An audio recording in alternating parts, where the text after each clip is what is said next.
on vient de voir que la redondance matérielle consiste à multiplier les capteurs pour avoir plusieurs sources d'informations pour le même mesurante, la même variable qui m'intéresse dans ce cas, c'est la température. Et dans ce cas-là, je serai prête à détecter toute anomalie au niveau de mes capteurs, au niveau de la qualité d'information qui me parvient pour prendre la décision concernant le malade.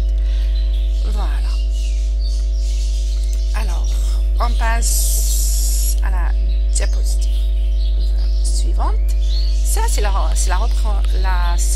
représentation schématique de la redondance matérielle double. Pourquoi? Parce que pour la même variable, j'ai utilisé deux capteurs.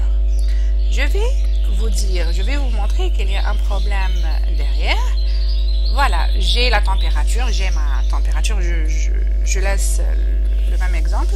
J'ai ma température, j'utilise deux capteurs, mesure 1, mesure 2, je fais la différence entre les résidus et je choisis un seuil maximal et un seuil minimal. Par exemple, si les deux capteurs me donnent une valeur qui est proche, mais qui est différente de quelques dixièmes de degrés Celsius, ça peut être acceptable.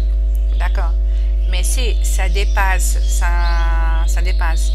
un seuil que j'aurais fixé à l'avance, là, je pourrais tirer la signal d'alarme. Le problème ici, et si les deux capteurs étaient défaillants, comment faire? Est-ce que je pourrais le savoir?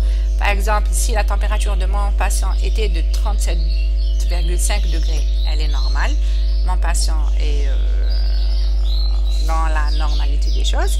Et si les deux capteurs qui parviennent du même lot de capteurs qui sont défectueux et qui donnent 39,2 les deux, c'est les capteurs qui sont en cause, malgré que leurs valeurs sont proches.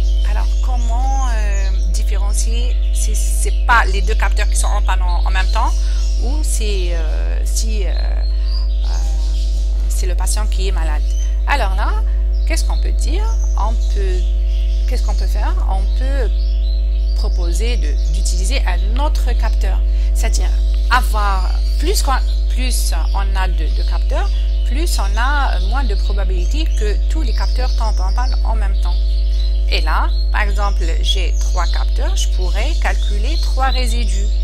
3 résidus, par exemple M1 moins M2, M2 moins M3 et M1 moins M3. Là, j'aurai 3 résidus qui vont me donner plus d'informations sur les 3 capteurs en même temps. Alors, ces résidus, comment puis-je exploiter leur information pour détecter quel est le capteur qui est défaillant parmi mes 3 capteurs? Alors, je simule la défaillance du capteur pour voir son incidence sur les résidus. Soit disons, j'ai mon premier capteur M1 qui est défaillant. Où est-ce que je pourrais déceler cette défaillance? Disons que M1 il est là. Alors, là où M1 apparaît, son résidu me fera savoir qu'il y a quelque chose qui cloche. Son résidu aura une valeur différente de 0. Je reviens à 0. Alors, ce résidu-là sera différent de 0, R1. Et puisque j'ai M1 ici, le résidu R2 sera également différent de 0. Par exemple, maintenant, si M1, M3 sont bons, M2 présente une anomalie, M2 il est là, alors c'est R1 qui sera affecté. Là, j'ai pas M2, R2 égale à 0. Et là, j'ai M2, alors R3 aussi sera affecté par le défaut qui est au niveau de M2.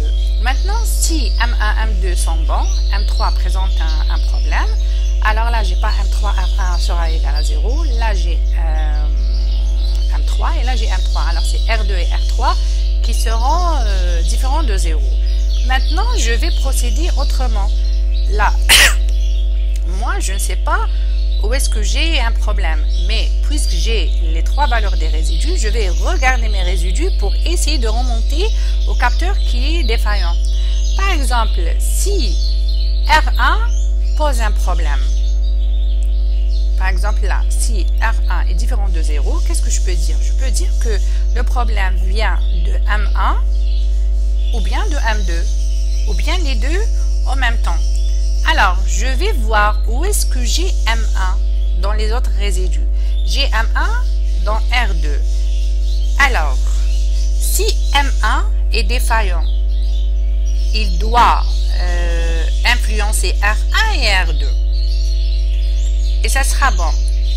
Si R1, R2 seront différents de 0 avec R3 égale à 0, je peux dire avec certitude que puisque R3 est égal à 0, alors M2 n'est pas en cause. M2 n'est pas en cause. R1 et R2 me donnent une information exacte qui est que M1 est défaillant. Voilà.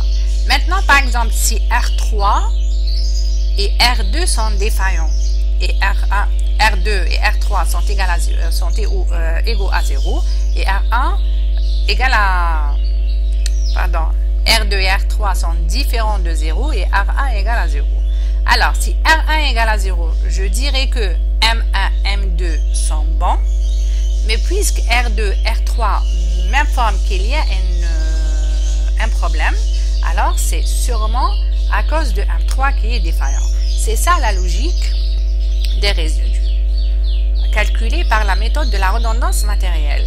Maintenant, je calcule les résidus de cette manière, et là c'est le voteur. Le voteur c'est quoi? C'est cette analyse, cette logique que j'utilise pour déterminer lequel des 3 capteurs sont défaillants. Le problème avec la redondance matérielle, c'est que quand j'ai un dispositif, quand je multiplie les capteurs, il y a 2 problèmes derrière qui vont surgir. Premièrement, plus de capteurs veut dire plus d'argent, plus de coûts pour mon système. Et en plus de ça, imaginez par exemple un petit dispositif médical, plus j'ai 2 capteurs, plus ce dispositif va grossir. C'est-à-dire dans l'espace géométriquement, ça prendra plus d'espace. Alors, la redondance matérielle a deux inconvénients. C'est l'espace et c'est l'argent. C'est le coût de mon matériel. C'est pour cela qu'on a développé un autre type de redondance. C'est la redondance analytique. Le principe de la redondance analytique, c'est de remplacer la redondance matérielle, c'est-à-dire le fait de rajouter, de multiplier la présence de capteurs physiques matériels par une relation mathématique. Je vais expliquer ça. Par exemple, j'ai un système. Je suis intéressé par utiliser 3 capteurs parce que 2 capteurs, si j'utilise 2 capteurs, je calcule le résidu.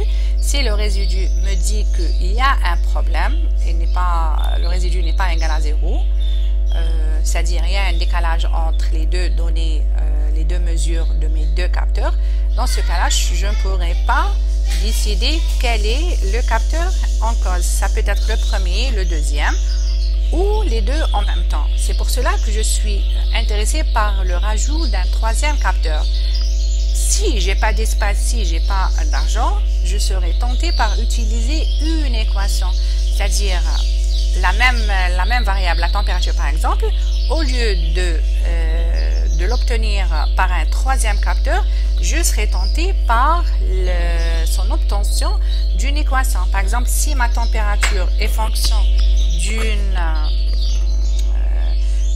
d'autres variables déjà mesurées, je fais un petit calcul dans un microcontrôleur. Par exemple, si mon système déjà contient un microcontrôleur, pour avoir une estimation de la température et qui va être utilisée comme une 3e mesure. C'est la redondance analytique.